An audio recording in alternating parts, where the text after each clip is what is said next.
There have been continued allegations or things put on the record that show that the contract and procurement system that was put in place was inadequate.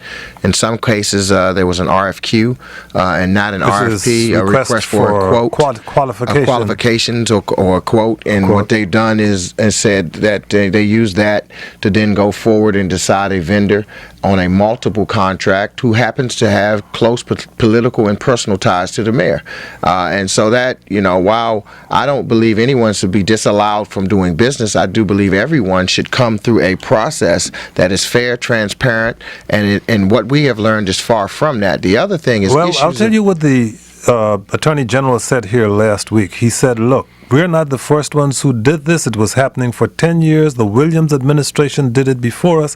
And what we are hearing from the mayor's office seems to be, if you want to get things done in a hurry and get them done well in the District of Columbia, you can't go through all of these processes. Look at the work we're doing. Well, when your chief procurement officer comes before the council and says he would not have done it this way, maybe they should have consulted with him. They would have had more credibility. The mayor's administration would have had more credibility had all the contracts not ended up with cronies of the mayor. Right. I mean, that's well, you could have been defensible. And let's talk about crony word has been invoked. But let's talk about ABCs. Let's talk about efficiency and what we're doing to our taxpayer dollars. First of all, you created a system now that costs you more. You take capital dollars that are dedicated for projects, and you lose off the top almost 20% of those dollars. How do you do that? Well, you pay the housing authority a $700,000 fee to manage these contracts, and that's just to the $89 million in contracts.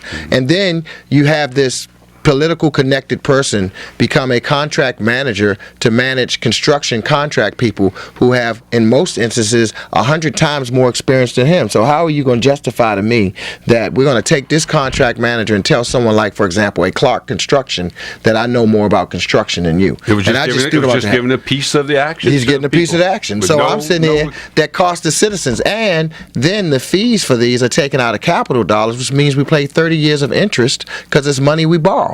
And so you're sitting here saying you're talking about moving forward faster, but you're spending dollars in the most illogical way you can, as after we've just come through one of the tightest budgets we have. And then you're taking budget dollars for projects that are allotted in violation of anti-deficiency rules and putting them in a pool of money and paying for other projects that haven't even been approved by the contractual process or in the budget process, which leaves a lot of issues for us. If you have